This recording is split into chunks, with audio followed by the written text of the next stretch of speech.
NASCAR is a sport that requires passion, skill, and determination, but it's also a world where opportunities are shaped by sponsorships and resources.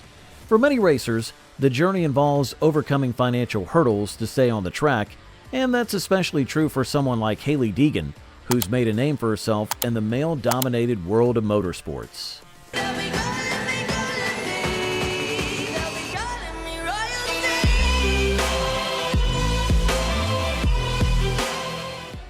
Hailie Deegan's path in racing is unique, and her story is one of persistence. Coming from a racing family, it would seem like the road was paved for her, but it's never that simple. Hailie's dad, Brian Deegan, is a well-known figure in off-road racing and motocross, and her family is deeply rooted in motorsports. However, just having a famous name doesn't guarantee success. Hailie had to build her career step by step, facing the same challenges any driver would, and maybe even more, because she was breaking into a world dominated by men. From an early age, Hailie showed interest in motorsports. She began her career in off-road truck racing, much like her father, and quickly gained attention for her aggressive and fearless driving style. But she didn't stop there. Hailie knew that in order to grow as a racer, she needed to expand her horizons. That's when she made the move to stock car racing, a completely different challenge that tested her abilities in new ways. Hailie's journey in NASCAR has been both rewarding and difficult. She has had to navigate a sport where female drivers are few and often under a different kind of scrutiny. Her first few years in NASCAR's lower series, like the K&N Pro Series and the ARCA Menard Series, were marked by moments of brilliance and a lot of learning experiences. Hailie's aggressive style, which served her so well in off-road racing, had to be adjusted to suit the longer, more strategic races in stock car racing.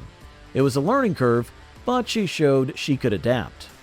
One of the biggest challenges Hailie faced in NASCAR was being in the spotlight, not just because of her talent, but also because of her gender. Many male drivers might not face the same kind of pressure or attention, but Hailie had to deal with it head-on.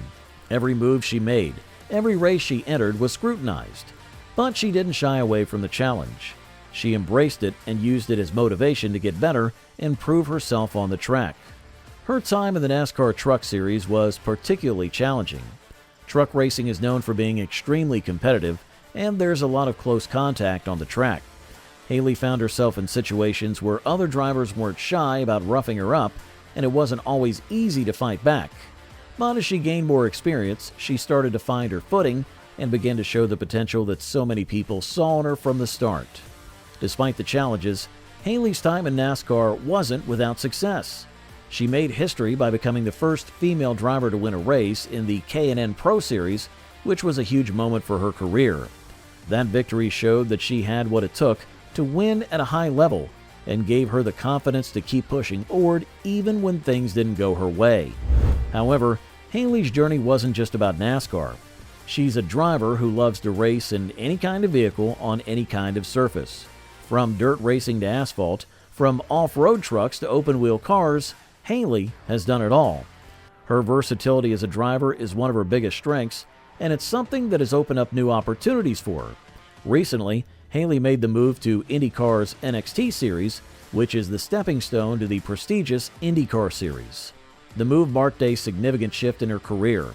Open-wheel racing is very different from stock car racing, and it presented new challenges for Hailie. I think the biggest thing for me, just difference-wise, not necessarily that was I liked it or disliked it, was the fact that you don't have a windshield. Like when you're in a stock car, everything is so still. When you're on like super speedways, I swear you could drop there could be the tiniest speck in the air and it falls right down because there's no air movement. And I think that was a big change for me. Going to the open wheel stuff is there is so much wind on you, which you never get warm. I guess that's the nice part. And then it pulls your helmet up quite a bit, which you have to put all these different pieces on your helmet to keep it pushed down. Went out there and my helmet's rising up on the straightaways and the little chin strap is strangling me. She also found that the open-wheel cars were much more sensitive to small inputs, which required a different driving style. But despite the differences, Hailie embraced the challenge. Joining the HMD Motorsports team, which is known for developing talented drivers, Hailie found herself in an environment where she could learn and grow as a racer.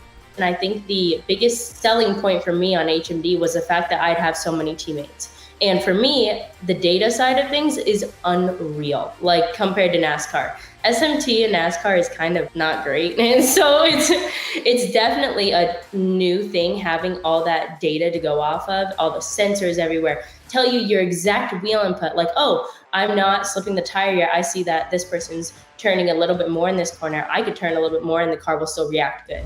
Hailie's move to IndyCar NXT also opened up new possibilities for her career.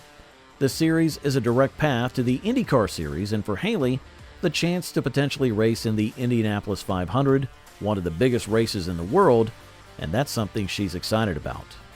While there's still a long way to go before that happens, Hailie has shown that she's willing to put in the work to get there. But Hailie's journey in motorsports is far from over. She's still young and there's a lot of racing ahead of her. The move to IndyCar NXT is just the beginning of a new chapter in her career, and it's clear that she's determined to make the most of it. With her talent, drive, and the support of her family and team, Hailie is poised to continue making waves in the racing world. One of the things that makes Hailie stand out is her ability to adapt to new challenges. Whether it's learning how to race on new tracks, adjusting to different types of cars, or dealing with the pressure of being a high-profile female driver in a male-dominated sport, Hailie has shown time and time again that she's up for the challenge. And as she continues to grow and evolve as a driver, there's no telling how far she can go. One of the biggest challenges Hailie faced in NASCAR was the physical demand, or lack thereof, compared to other forms of racing. Unlike IndyCar or other racing series, NASCAR doesn't put as much emphasis on fitness.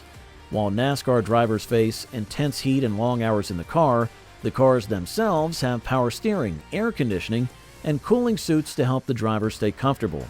This contrast with the physically grueling nature of IndyCar, where the absence of power steering and the massive forces on the driver's body mean that strength, especially in the arms and legs, is critical. And the fitness side of things is something that really attracted me to the IndyCar side. Because I love fitness. Like I work out every single day and I love that side of things. And I think that's instilled from the moto world, so the two-wheel side, because they train every single day. Training is a huge part. I'd say it's 60% of their racing. And so I like that that's actually utilized where in NASCAR it's not. Like in NASCAR, you don't have to be in shape in any sort of form. As much as people want to say, oh, it's hot. It's hot. You have air conditioning and a cool suit. Calm down. Like the IndyCar side, like it's hard. Like no power steering. Like obviously your legs have to be super strong. You have all this air pushing you back, pushing your arms down. Feel like your arms want to rip down off the wheel, and that's just how it is. So you got to work on your fitness side of things to combat that. And everyone that I've talked to said, the more fit you are, the faster you will go. Her transition to IndyCar wasn't just about fitness, though. Another significant factor was the structure of the IndyCar season. NASCAR is known for its long and grueling schedule, with more than 30 races packed into a year. This leaves drivers and teams with little time to rest or improve. I can't tell you how many nights I flew back on the team planes, wanting to just break down crying. I don't know how those crew guys do it. That many weekends out of the year, even the Xfinity Series, 33 weekends out of the year is crazy, because these guys are flying back on Saturday nights. If we're racing on the West Coast, you are not getting home till about 5 a.m. on Sunday. You have your Sunday to recoup and get your life together, and then you're back working on Monday at 7 a.m. That was another selling point for me on the Indy side, is I am gonna have time to work on myself throughout the year. And because the races, there's only 14 races throughout the whole season. It's a little bit tighter, it doesn't start till March, ends in the end of August, I believe. So, and then something else with that is the testing. This is such a huge point for me. That's it for today's episode. Make sure to give this video a like, subscribe to the channel, and ring that notification bell while you're down there.